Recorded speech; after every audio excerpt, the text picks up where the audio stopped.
Alhamdulillahi haqqa hamdih, alhamdulillahi hamdan katsiran tayyiban mubarakan fi nahmaduhu wa nasta'inuhu wa nastaghfiruhu wa nastahdihi wa natubu ilaih wa la na'budu illa iyyahu wa natawakkalu alaih. Allahumma fasalli wa sallim wa barik ala sayyidina wa habibina wa syafi'ina wa maulana Muhammadin wa ala alihi wa ala ashabihi wa dzurriyyatihi wa man sara ala nahjihi wa sanna bi sunnatihi wa ihtada bi hadihi ila yaumil liqa'i rabbih. Amma ba'd. Hadratul Afadil, Hadratul Mukarramin yang kami takzimi, segenap pimpinan Majelis Taklim yang berkolaborasi, Majelis Taklim Nur Atqiyah Malaysia, Majelis Taklim Az-Zahra Malaysia, Komunitas Sri Kandi, Majelis Taklim Anisa Istanbul, yang kita takzimi khusus ibunda kita semuanya, Ibu Sofi beserta para ustadzat, para pembina Majelis Taklim, Ustadzah Dr. Fadilah, Ustadzah Hani, dan juga yang berkenan mensyiarkan acara kita pada siang hari ini, channel Bunda Neno Warisman.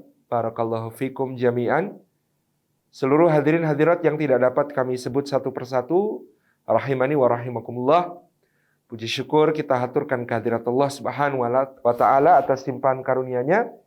Kita dihimpun pada kesempatan siang hari ini di dalam majelis ilmu. Meskipun hanya secara daring, secara online, insya Allah tidak mengurangi semua keutamaan bermajelis ilmu yang bisa kita raih dari sisi Allah Subhanahu wa Ta'ala. Semoga setiap langkah yang kita tempuh pada hari ini menjadi pemudah jalan kita semua menuju ke surga.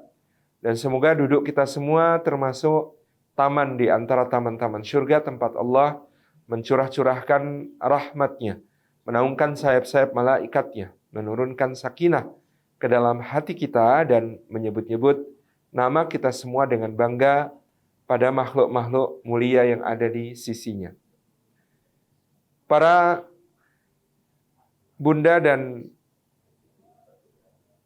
rekan-rekan sekalian yang dirahmati oleh Allah Subhanahu wa Ta'ala, masih dalam rangka suasana Maulidin Nabi sallallahu alaihi wa alihi wasallam, tentu menjadi momentum kita semua untuk lebih mengenal Rasulullah sallallahu alaihi wasallam, menguatkan cinta kita kepada beliau, memperbanyak salawat kita, dan insya Allah tentunya mengazamkan diri untuk mengamalkan sunnah-sunnahnya dan meneladani perihidup beliau sallallahu alaihi wa alihi wasallam.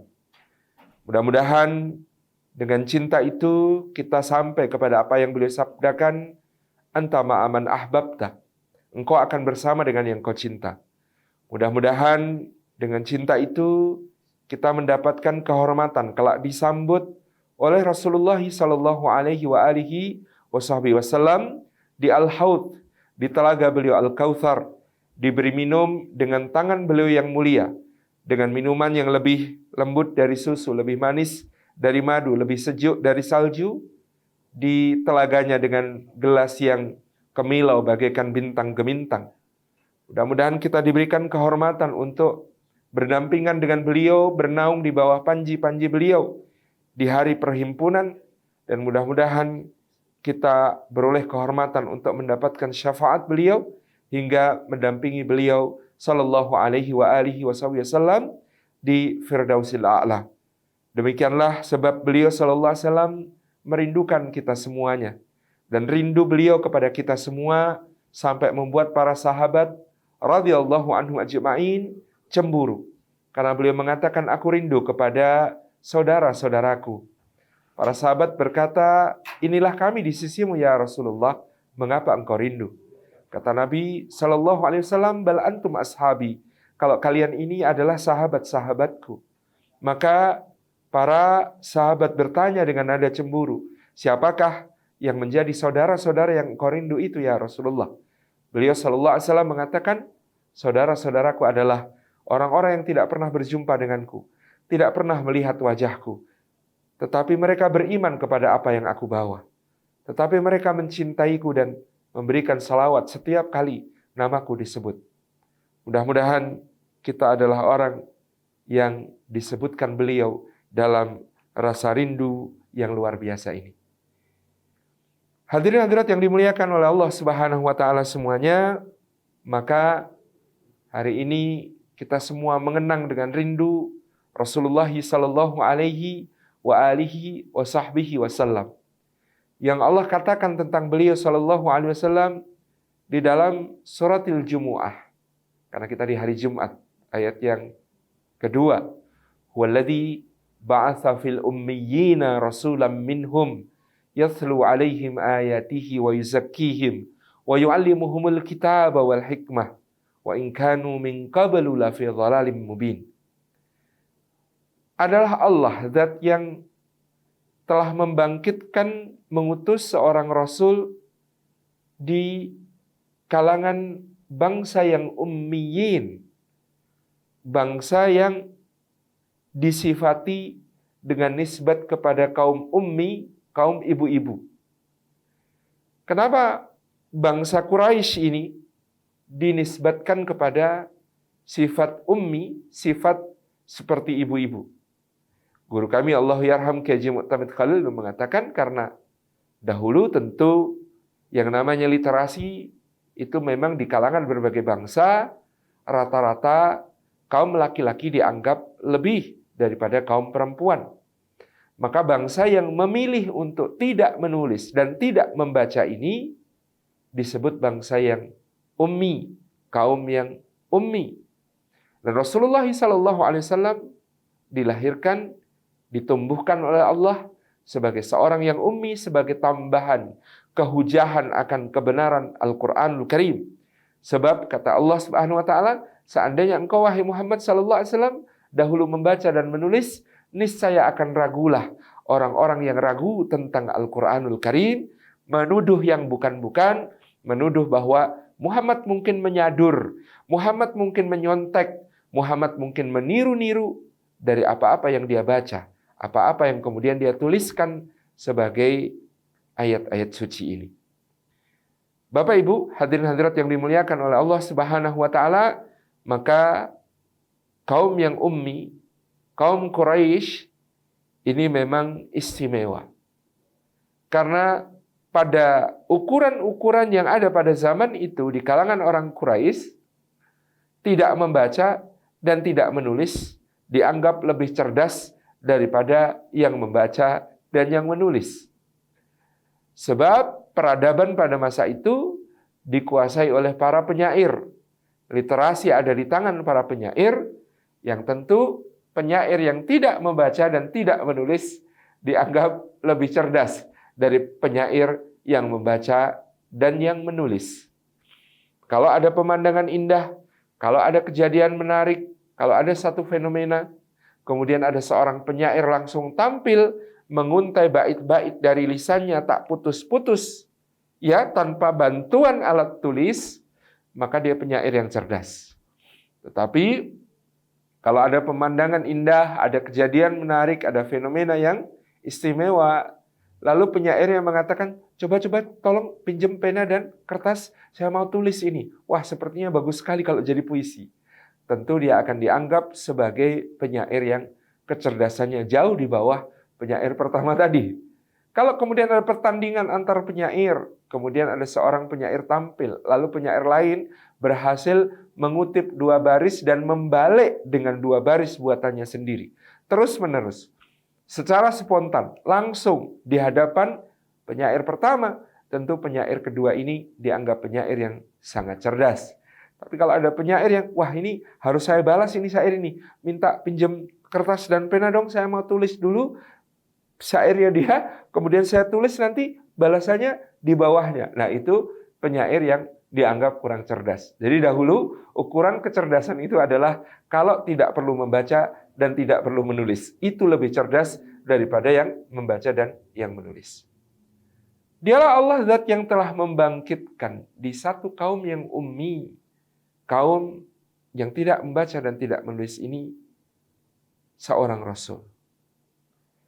Dan Rasul ini membawa kebangkitan peradaban dengan cara yang disebutkan oleh Allah Subhanahu wa taala dalam ayat ini, yathlu alaihim ayatihi wa yuzakkihim wa yuallimuhumul kitaba wal hikmah.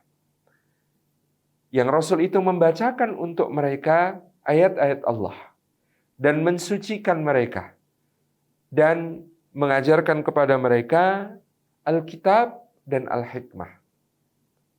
Wa in kanu min qablu lafi dhalalim mubin, dan adalah keadaan mereka itu sebelum yang demikian benar-benar berada di dalam kesesatan yang nyata.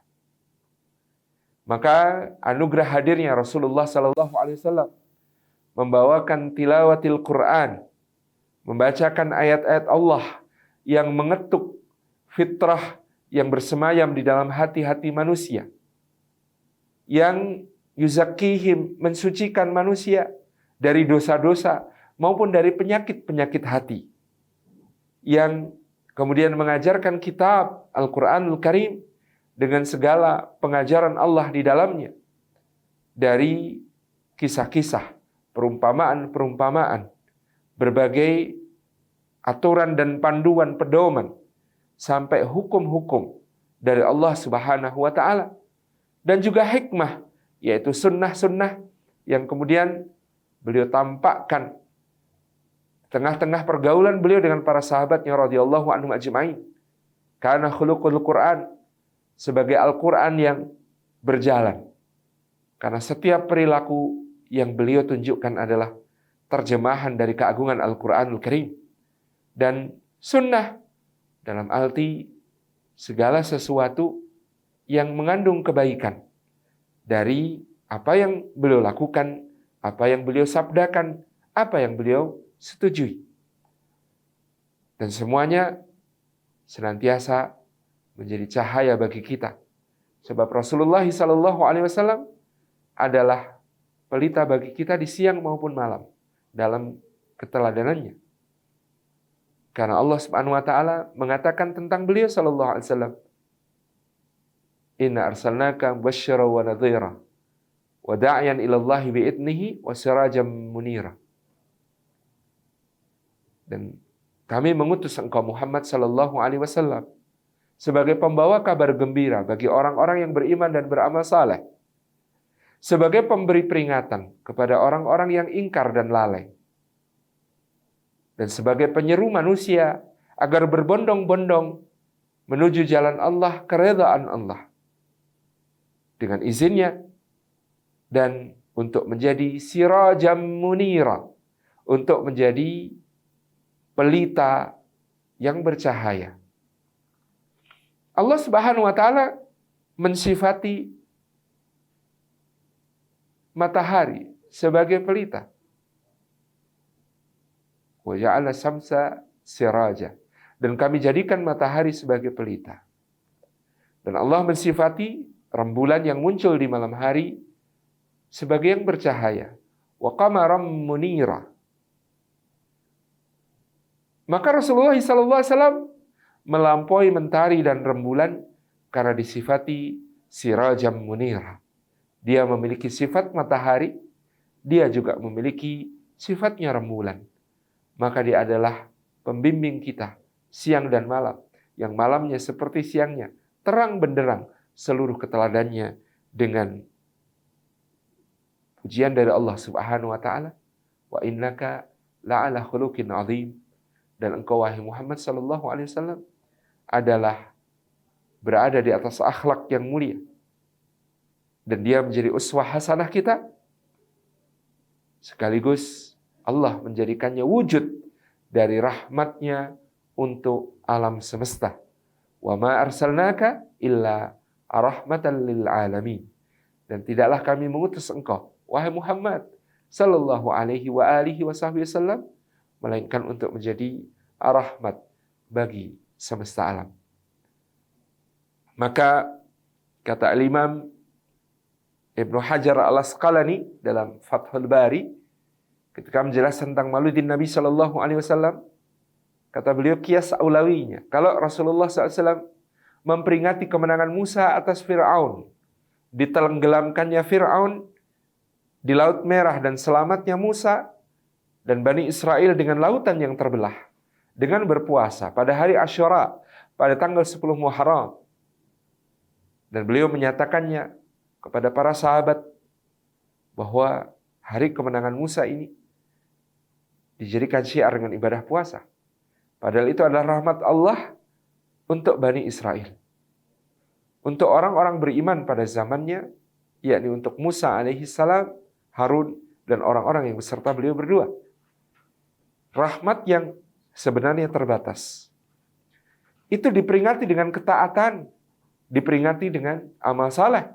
Maka bagaimanakah sebuah hari di mana telah lahir rahmat untuk semesta alam, Rasulullah sallallahu alaihi wa alihi wasallam.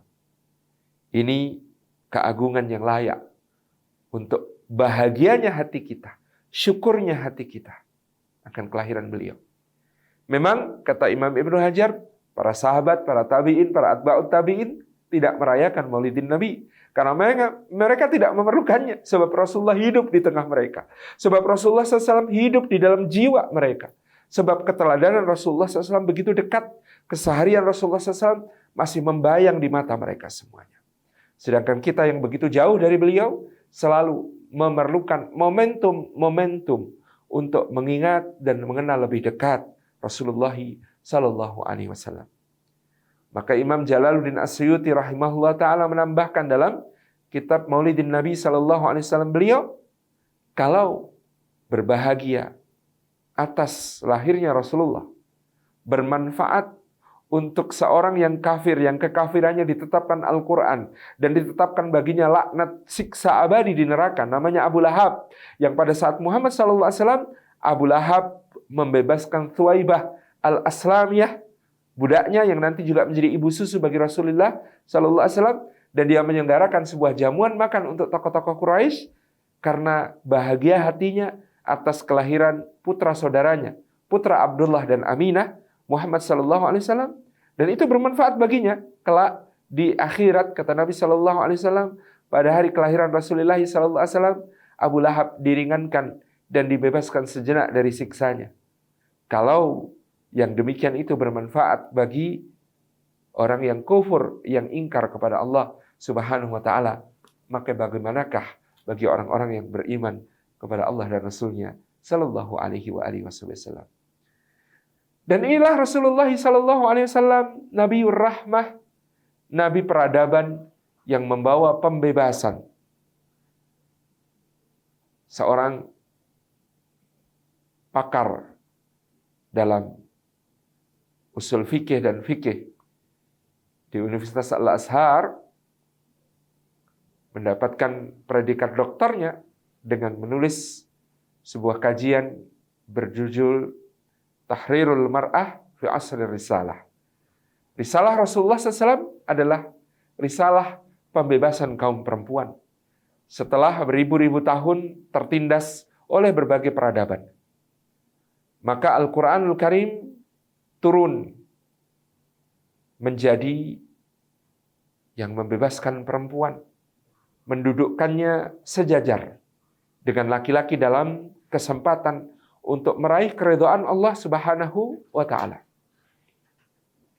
Risalah Al-Quran turun sebagai pembebasan yang bahkan Allah Subhanahu wa ta'ala meletakkan satu surah yang tadi dibaca oleh Qari dengan nama perempuan, Suratun Nisa, sebagai bagian dari kalamnya yang suci, yang agung. Dan di awal dia sudah memanggil semua manusia untuk bertakwa dengan mengingatkan mereka tentang penciptaan dari manusia yang melibatkan ayah dan ibu, melibatkan seorang laki-laki dan seorang perempuan dalam kedudukannya yang mulia. Ya ayuhan nasu taqu rabbakumul ladzi khalaqakum min nafsin wahidah wa khalaqa minha zawjaha wa batha minhuma rijalan katsiran wa nisaa wattaqullaha alladzi tasaaluna bihi wal arham innallaha kana 'alaikum raqiba. Wahai manusia, bertakwalah kepada Rabb kalian yang telah menciptakan kalian dari diri yang satu, dari asal kejadian yang sama. Dan darinya Allah ciptakan pasangannya sebagai bagian yang berasal dari satu. Dan dijadikan oleh Allah berkembang, meluas. Banyak sekali laki-laki dan perempuan dari keduanya. Berbangsa-bangsa, bersuku-suku, berbeda warna kulit, berbeda bahasa. Dan Allah mengingatkan kembali takwa, sebab dalam pembicaraan yang lain, ketakwaan itulah ukuran kemuliaan, baik laki-laki maupun perempuan di sisi Allah Subhanahu wa taala. Inna akramakum indallahi atqakum. Sungguhnya yang paling mulia di antara kalian di sisi Allah adalah yang paling bertakwa. Maka bertakwalah kepada Allah yang dengan asmanya kalian saling meminta satu sama lain dan menyambung silaturahim. Dan sesungguhnya Allah senantiasa mengawasi kita semua. Inilah risalah pembebasan yang menghormati wanita dengan penghormatan yang paling tinggi, yang meletakkan surga di bawah telapak kaki seorang wanita, seorang ibu, yang mewasiatkan kepada semua lelaki bahwa ukuran kemuliaan mereka adalah kebaikan mereka kepada istrinya, kepada keluarganya. Khairukum khairukum li ahli wa ana khairukum li ahli, kata Nabi SAW. Karena sebaik-baik di antara kalian adalah yang paling baik kepada istrinya, yang paling baik kepada perempuan di rumahnya, keluarganya. Dan aku adalah yang paling baik di antara kalian sebagai suri teladan, dan Rasulullah tidak congkak dalam menyebutkan ini terhadap keluarga beliau sallallahu alaihi wasallam. Inilah risalah pembebasan yang menempatkan bakti kepada ibu berlipat-lipat tingginya di atas seorang bapak. Ketika seorang sahabat bertanya kepada Nabi sallallahu alaihi wasallam, "Kepada siapa aku berbakti ya Rasulullah?" Beliau mengatakan, "Ibumu." Ummuka. Kemudian siapa lagi? Kemudian ibumu. Kemudian siapa lagi? Kemudian ibumu. Kemudian siapa lagi? Baru yang keempat Rasulullah menyebut ayahmu. Ada yang mengatakan berarti 3:1. Saya tidak setuju. Ini bukan 3:1. Karena bukan cuma jumlah penyebutannya, tetapi urutannya juga berlaku. Sehingga kias yang lebih tepat tentang hadis ibumu, ibumu, ibumu, lalu ayahmu adalah dalam pertandingan olahraga. Medali emas, medali perak, medali perunggu diambil oleh para ibu semuanya. Sementara bapak juara keempat, hadiah hiburan. Dalam soal bakti anak kepada orang tuanya. Ibumu, ibumu, ibumu. Medali emas, medali perak, medali perunggu, baru kemudian ayahmu. Hadiah hiburan. Tabarakar Rahman. Inilah yang kemudian risalah Nabi Shallallahu Alaihi Wasallam menjadikan para sahabiyah tumbuh dalam kiprah-kiprah dahsyat yang bahkan sangat sedikit lelaki mampu menyamai, dan jauh lebih sedikit lagi yang mampu melampaui para wanita di sekitar Rasulullah Shallallahu Alaihi Wasallam. Tentu yang pertama dan utama untuk disebut adalah ibunda kita, Khadijah radhiyallahu anha. Seorang yang menopang risalah Nabi sallallahu alaihi wasallam. Seorang yang menjadi pondasi sekaligus tiang kokoh bagi dakwahnya Rasulullah sallallahu alaihi wasallam. Dan inilah Allah dengan begitu luar biasa memilihkan Khadijah untuk menjadi seorang buffer, penyangga dahsyat bagi suaminya dalam perjuangan.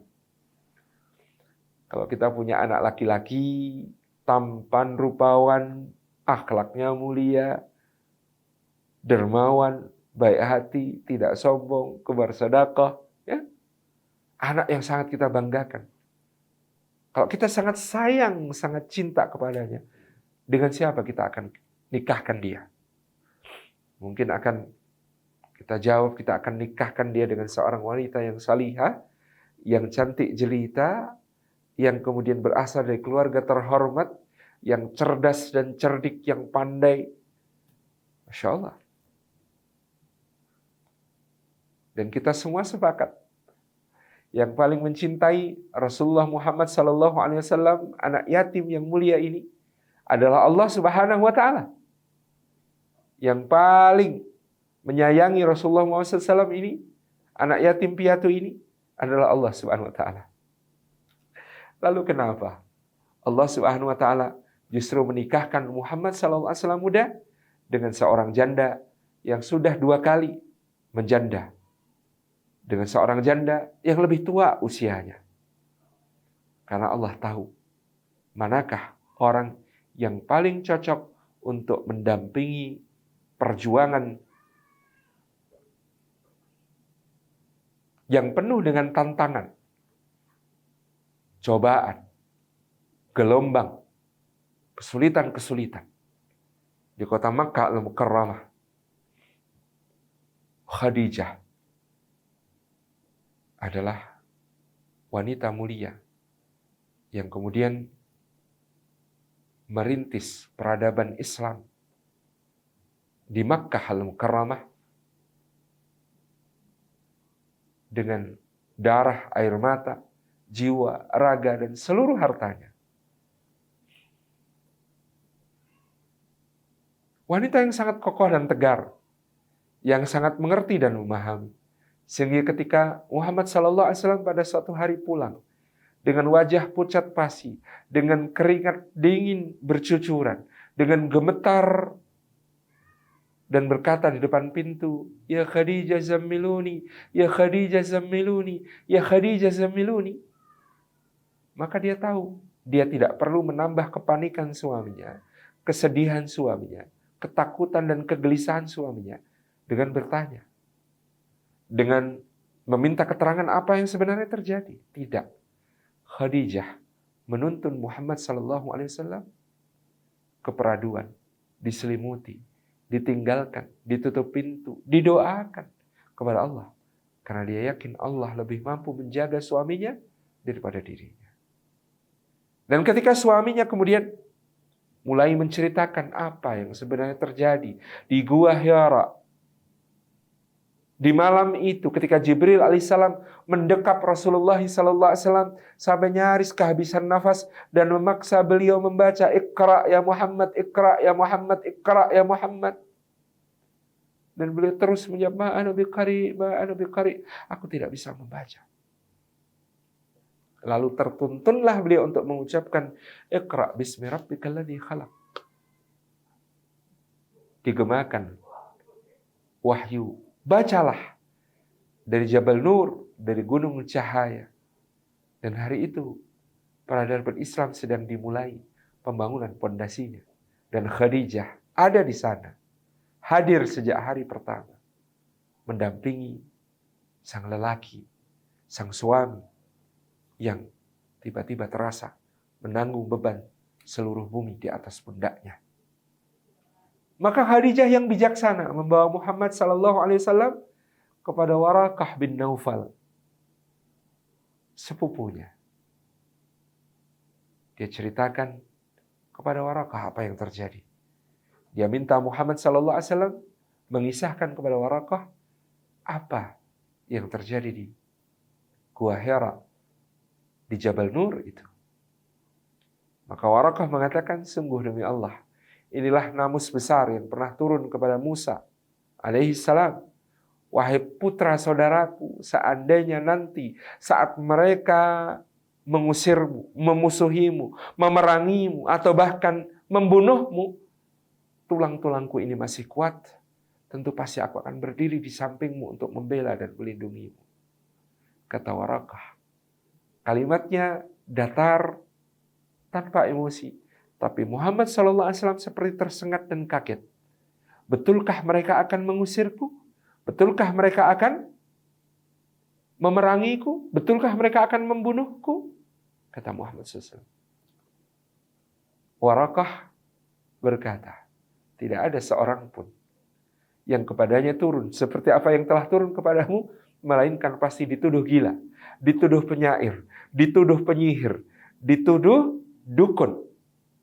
Melainkan pasti akan diolok-olok, dicemooh dan didustakan oleh kaumnya. Melainkan pasti akan diusir, diperangi oleh kaumnya. Bahkan mungkin dibunuh. Wahai putra saudaraku. Dan Muhammad SAW hari itu merasakan tugasnya betul-betul luar biasa. 40 tahun hidupnya adalah sebagai Al-Amin, orang yang kata-katanya selalu dipercaya, kata-katanya selalu diiyakan. Semua orang berkata, engkau jujur ya Muhammad, kami percaya antal amin, karena engkau adalah orang yang paling terpercaya. Mulai hari itu, Muhammad SAW harus bersiap, karena Al-Amin akan didustakan. Karena Al-Amin yang terpuji akan dituduh gila, penyihir, penyair, dukun.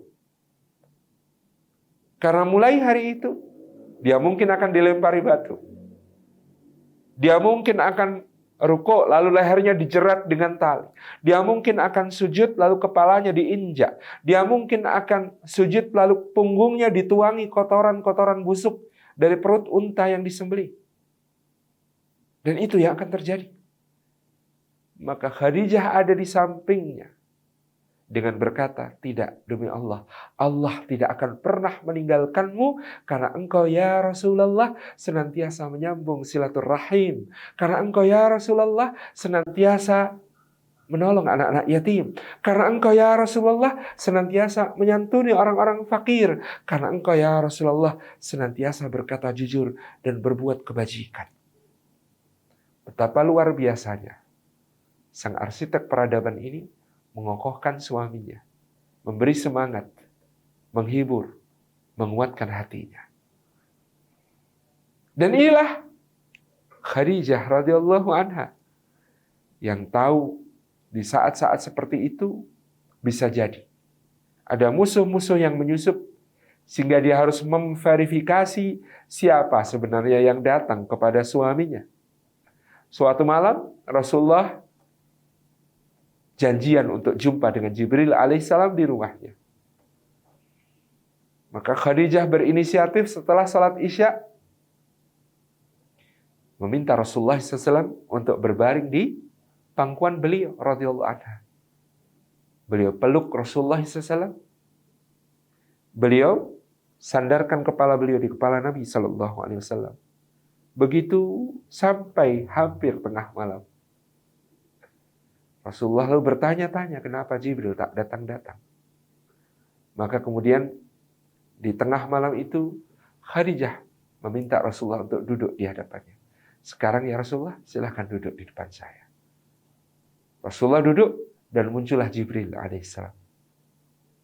Ketika Jibril datang Rasulullah bertanya, wahai Jibril kenapa engkau terlambat? Kata Nabi SAW, kenapa engkau terlambat? Jibril menjawab, sesungguhnya saya tidak terlambat ya Rasulullah. Hanya saja ketika tadi saya akan masuk ke rumah, saya dapati engkau dan Khadijah sedang saling membaringkan diri dengan mesra. Maka sungguh saya merasa malu. Maka Rasulullah menyampaikan kepada Khadijah, ya Khadijah, ternyata inilah Jibril, dia merasa malu kepada kita karena engkau memeluk aku tadi. Kata Khadijah dengan tersenyum berbinar-binar, maka ya Rasulullah, dia betul-betul malaikat. Karena jin yang jahat tidak punya rasa malu. Dia malaikat, maka dia punya rasa malu. Dialah As-Siddiq Al-Amin Jibril alaihissalam, kata Khadijah. Jibril takjub akan apa yang dilakukan Khadijah. Jadi ternyata aku diverifikasi. Apakah betul aku seorang malaikat atau jin? Dan terbukti dia malaikat. Maka Jibril menyampaikan salam untuk Khadijah. Rasulullah menyampaikan salam itu dan Khadijah menjawab salam Jibril, yang jawaban Khadijah akan menjadi sunnah hasanah kita tiru sampai sekarang kalau ada orang menitip salam untuk kita.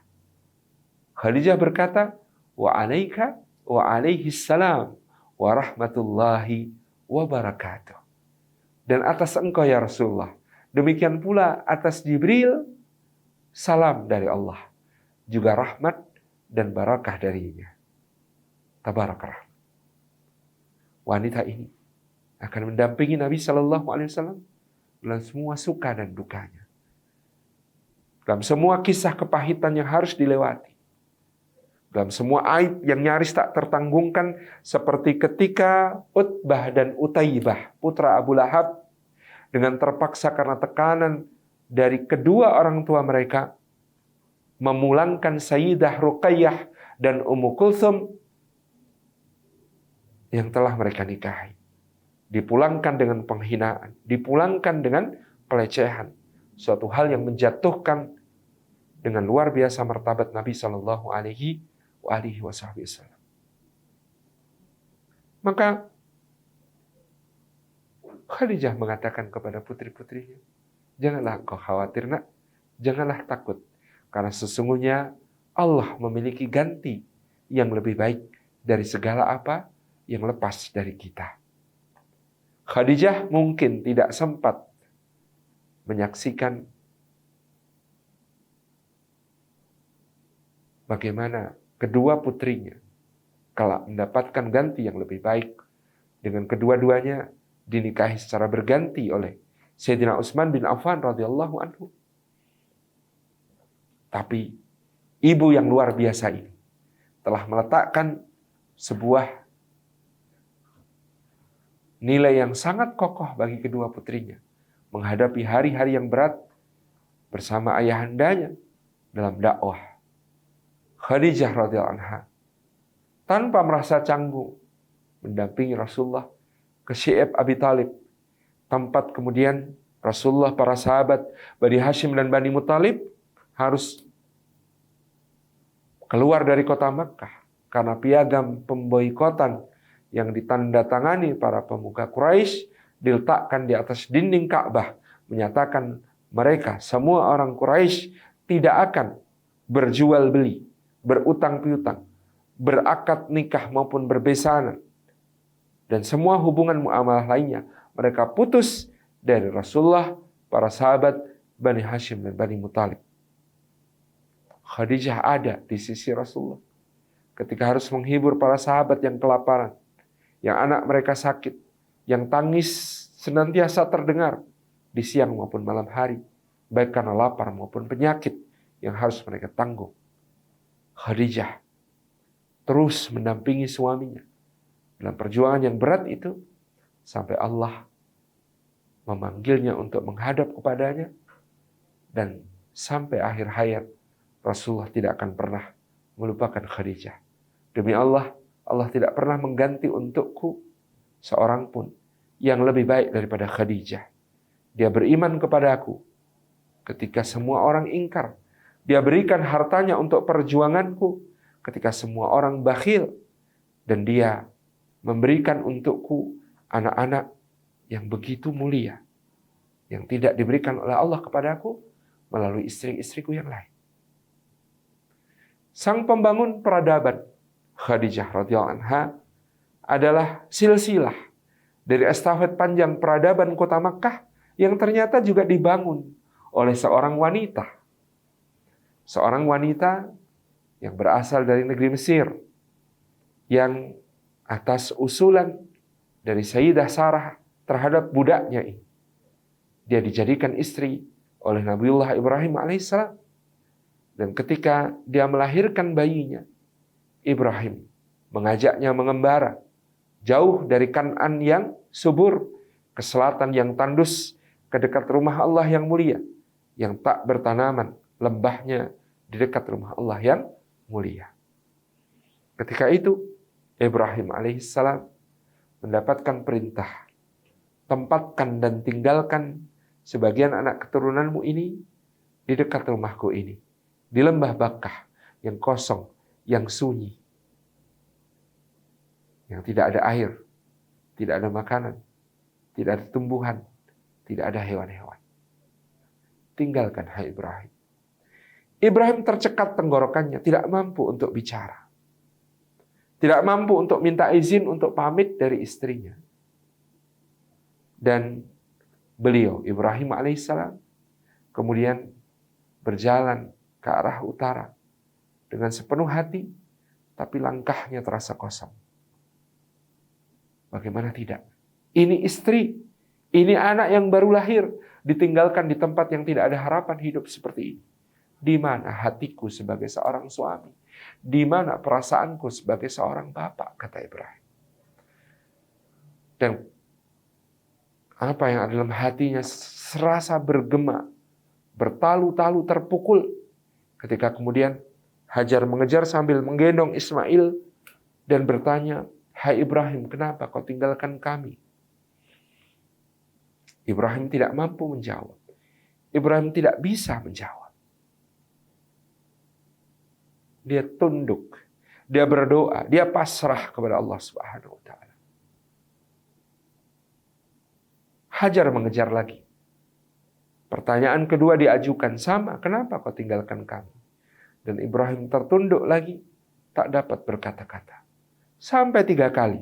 Di kali keempat, Hajar, istri cerdas ini, mengubah pertanyaannya. Dia tahu lelaki yang sedang dalam tekanan masalah yang berat, kesulitan menjawab soal dalam bentuk esai. Maka harus dia ubah soalnya dalam bentuk pilihan ganda. Soalnya kemudian berubah menjadi, tanya Hajar, apakah ini perintah Allah, wahai Ibrahim? Apakah ini perintah Allah? Tadi, kalau kenapa kau tinggalkan kami, itu pertanyaan esai. Tapi kalau apakah ini perintah Allah, maka itu pertanyaan pilihan ganda. Apakah ini perintah Allah? Mendengar kata-kata itu, disebut asma Allah. Seperti tersengat hati Ibrahim. Berbalik dia digenggam tangan istrinya. Dia tatap mata istrinya, dia katakan, iya, ini perintah Allah. Mari berempati. Bayangkan diri kita menjadi Hajar. Apa yang kita katakan ketika suami mengatakan bahwa dia meninggalkan kita atas perintah Allah? Apakah yang akan terasa di hati kita? Kalau saya menjadi Hajar, saya sebagai Salim Afillah mungkin akan berkata, oh, jadi kami ditinggalkan di sini. Abang nggak lihat tempat ini kayak apa? Abang rela kami mati kelaparan. Abang mau balik ke Kanaan yang subur. Mau seneng-seneng sama istri abang yang satu. Yang ada di sana, yang lebih cantik itu. Mungkin saya akan berkata begitu. Tapi subhanallah, ibunda kita Hajar. Suci lisannya dari kata-kata sedemikian. Begitu mendengar, apakah ini perintah Allah? Iya, ini perintah Allah. Selesai urusannya bagi Hajar. Kalau Allah yang memerintahkan, maka Allah yang akan menjamin semuanya untuknya. Selesai. Jaminan Allah yang maha kaya, maha terpuji, maha pengasih, maha penyayang, maha pemberi rizki, maha dermawan, maha pembuka pintu kesulitan. Jaminannya Allah jauh lebih menenteramkan daripada jaminan dan penjagaan seorang suami. Dia tepis tangan suaminya, dia katakan, kalau ini perintah Allah, maka sekali-kali Allah tidak akan pernah menyia-nyiakan kami. Maka berangkatlah, wahai Ibrahim. Idhab anta ya Ibrahim. Berangkat, pergilah engkau, wahai Ibrahim.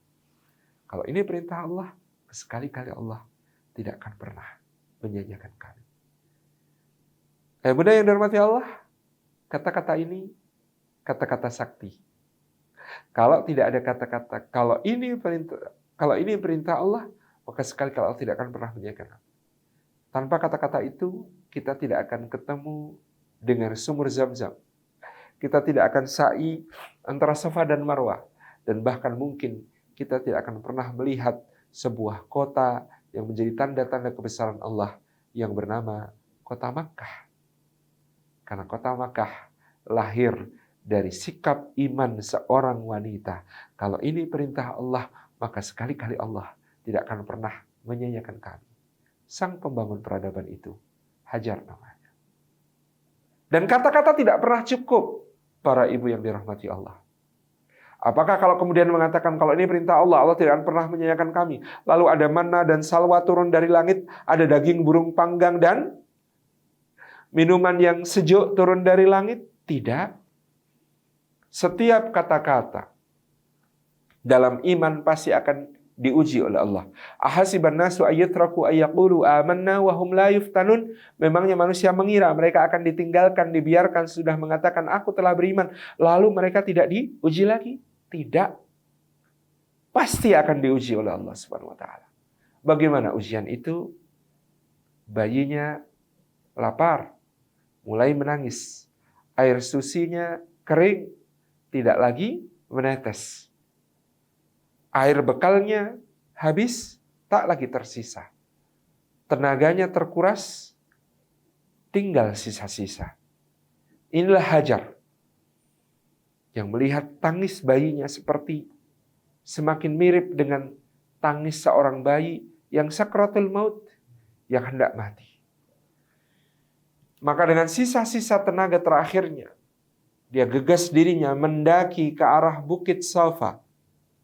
Tidak seperti sekarang, bukitnya dilandaikan, dilapisi lantai marmer, diberi AC yang bertiup 24 jam, sejuk di bawah naungan, ada atap yang melindungi. Jalurnya rata, halus. Di saat itu, Hajar mendaki Safa, batu-batu kering, tajam, keras, pasir-pasir yang bisa mengoyak kaki. Dia naik ke atas Bukit Safa. Dia ada di sana. Di antara kerikil-kerikil tajam yang mencacah telapak. Batu-batu yang panas tertimpa terik matahari. Hajar ada di sana. Mencari adakah orang untuk dimintai tolong. Adakah air untuk diminum. Tidak. Dia tidak menemukan. Dia berlari ke arah Marwah, bukit di seberang. Dan harus mendaki yang terjal lagi, yang tajam-tajam lagi. Yang panas terik lagi. Lalu berbalik lagi ke Safa. Berbalik lagi ke Marwah. Sampai 7 kali. Dan dia belum menemukan apa-apa. Sampai ketika hatinya berpasrah sempurna kepada Allah. Allah memerintahkan Jibril alaihissalam turun. Menghantamkan sayapnya yang mulia ke batuan keras yang ada di dekat kaki Ismail alaihissalam, sehingga air pun memancar di sana. Hajar turun dengan penuh rasa syukur kepada Allah. Dia berkata, Zam, Zam, berkumpul, berkumpul. Air itu memancar di kaki bayinya. Kalau saya jadi Hajar, mungkin kalimat pertama saya akan berkata, ya Allah, gak dari tadi loh ya. Sudah balik-balik antara Safa dan Marwah, ternyata airnya ada di dekat kaki bayi. Tabarak rahmat. Tapi inilah ibunda kita Hajar. Sang pembangun peradaban yang tahu bahwa tugasnya berjuang. Tugasnya adalah berjuang. Soal bagaimana hasilnya, Allah yang menetapkan dan menentukan. Bahkan di mana pertolongannya, Allah yang lebih berhak untuk kemudian menanyakannya, meletakkannya. Itulah perjuangan dari sang wanita arsitek peradaban yang luar biasa ini. Ayah bunda yang dirahmati oleh Allah Subhanahu wa taala, tentu kita bisa menyebut nama yang sangat banyak. Tetapi 2 ini adalah gambaran bagaimana kota Makkah, Ummul Qura, pernah menyaksikan 2 wanita paling hebat sepanjang sejarah. Yang dengan keimanan, kepasrahan, keagungan mereka sebagai perempuan, pengorbanan, perjuangan yang mereka lalui, dengan segala suka dukanya, menjadikan kita hari ini melihat dinul Islam yang mulia. Jangan lupa bahwa dalam tasyahud kita bukan hanya menyebut suami-suami mereka, tapi kita berdoa untuk keluarga mereka. Dan termasuk 2 wanita yang mulia ini. Ketika kita mengatakan, Allahumma salli ala Sayyidina Muhammad wa ala ali Sayyidina Muhammad, kama sallaita ala Sayyidina Ibrahim wa ala ali Sayyidina Ibrahim. Keluarga Ibrahim dan keluarga Rasulullah SAW, ibunda kita Hajar dan ibunda kita Khadijah adalah gunung yang menjulang tinggi dalam membangun peradaban yang sangat dahsyat. Dan setiap tahun jutaan orang menapak tilasi perjuangan itu. Mereka bersa'i antara Safa dan Marwah. Mereka meminum Zam-Zam dengan berdoa. Mereka berziarah kepada Khadijah di Ma'lah. Masya Allah, ini menjadi hal yang luar biasa. Hadirin hadirat yang dimuliakan Allah, maka apa yang harus dilakukan oleh seorang wanita untuk menjadi arsitek peradaban? Yang pertama adalah iman. Bagaimana kita terus jaddidu imanakum, selalu memperkuat keimanan kita kepada Allah Subhanahu wa taala. Karena kekuatan imanlah yang membuat Hajar berani mengatakan, kalau ini perintah Allah, maka sekali-kali Allah tidak akan pernah menyanyiakan kami. Karena kekuatan imanlah yang membuat Khadijah berkata kepada suaminya, tidak, demi Allah ya Rasulullah, Allah tidak akan pernah meninggalkanmu. Dan aku pun akan selalu ada di sisi. Kekuatan iman. Perbarui iman kita, perbaiki iman kita dengan tentu memperbaiki hubungan kita dengan Allah Subhanahu wa taala. Ada saat-saat, ada waktu-waktu di mana me time kita adalah untuk Allah Subhanahu wa taala. Ketika mushaf tergenggam jemari, lisan melirihkan istighfar, dan Allah terasa keagungannya di dalam hati, dan air mata menitik mengalir karenanya. Yang kedua, ilmu. Yang penting untuk menjadi seorang muslimah. Karena berkiprah dengan ilmu tentu menjadikan kiprah kita lebih berharga. Bunda-bunda cerdas adalah guru pertama bagi anak-anak mereka. Bahkan bunda-bunda cerewet adalah wakil Allah di bumi untuk mengenalkan anak pada sebanyak mungkin kosakata yang akan bermanfaat bagi kehidupan mereka. Dulu, ketika Adam alaihissalam tinggal di surga, maka Allah yang mengajarnya kosakata. Wa 'allama Adam al-asma'a kullaha. Allah ajarkan kepada Adam kosakata, nama-nama benda, isim-isim. Ketika anak Adam turun ke bumi, tinggal di bumi, maka Allah menitipkan tugas itu kepada para ibu, supaya mereka secerewet mungkin kepada anak-anaknya, mengenalkan berbagai kosakata yang luar biasa. Dengan ilmu, dengan akhlak. Ilmu, ayah bunda yang dirahmati Allah. Karena bunda yang berilmu, melahirkan generasi yang berilmu. Karena bunda yang cinta belajar, menghasilkan generasi anak-anak yang cinta belajar. Karena bunda yang cinta kepada buku, membuat anak-anak juga cinta kepada buku. Karena bunda yang selalu bertanya dengan kritis, ingin tahu, juga melahirkan generasi anak yang ingin tahu. Ini adalah ilmu. Lebih-lebih, tentu kita melihat dalam sejarah bagaimana Bunda Aisyah adalah penghafal selain Al-Quran dan ribuan hadis yang beliau riwayatkan, 40.000 bait syair yang penuh dengan kandungan pelajaran dari bahasa, sastra, sampai kemudian ilmu-ilmu tentang Taurat, warisan-warisan bangsa Arab. Kita melihat kiprah Bunda Ummu Salamah yang menjadi maha guru bagi para sahabiah lain, juga sahabat-sahabat senior. Kita melihat seorang Nusaibah binti Ka'ab yang selalu berada di depan Rasulullah SAW, menjadi penjaga beliau dari segala mara bahaya. Kita melihat Ummu Sulaim yang begitu besar kiprahnya dalam membawa hidayah bagi suaminya, membawa hidayah bagi anak-anaknya, dan berjuang fisabilillah bersama-sama. Kita melihat di sisi Nabi SAW para wanita mulia, Asyifa dan Hafsah yang tekun belajar baca tulis dan tekun belajar ilmu kedokteran dan pengobatan, sehingga mereka berkiprah dengan ilmunya itu. Asyifa bahkan kelak di masa Umar ibn Khattab menjadi khalifah akan menjadi seorang yang mengawasi seluruh pasar dalam wilayah kekhalifahan dengan pengawasan yang ketat, menjadi menteri perdagangan dan perindustrian. Barakallah. Sebuah hal yang luar biasa. Ilmu, iman, ilmu. Yang ketiga tentu adalah amal. Karena yang akan membuat para ibu unggul atas para wanita langit, para bidadari adalah amal saleh. Allah menciptakan bidadari dengan langsung, berbeda dengan para ibu wanita salihah yang diciptakan oleh Allah dengan proses.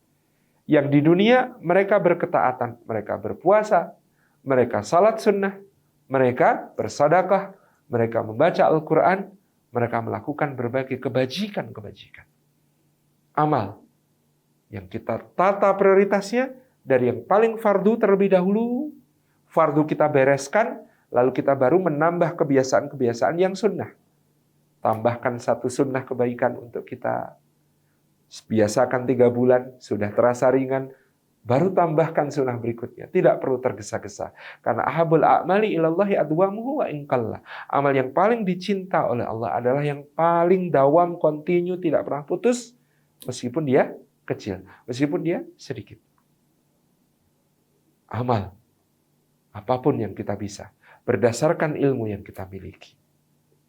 Dan terakhir adalah akhlak. Tentu akhlak mulia adalah pengungkit kemuliaan di sisi Allah yang tidak ada tandingnya. Seseorang dengan akhlak mulianya mendapatkan kedudukan di sisi Allah yang tidak akan pernah dicapai dengan bentuk ibadah apapun selain itu. Akhlak mulia kepada suami, akhlak mulia kepada anak-anak, akhlak mulia kepada kawan-kawan sepergaulan, akhlak mulia kepada muslim maupun non-muslim yang menjadikan kita sebagai duta besar Islam, membawa cahaya Islam, mungkin di negara-negara yang lain. Mungkin dalam pergaulan yang majemuk, yang berbeda-beda keyakinan, dan seterusnya. Ayah bunda yang dirahmati oleh Allah Subhanahu wa ta'ala, mudah-mudahan yang demikian bisa menjadi pembelajaran bagi kita semuanya. Selamat menjadi para wanita arsitek peradaban. Dan mudah-mudahan Allah meridhai kita semuanya.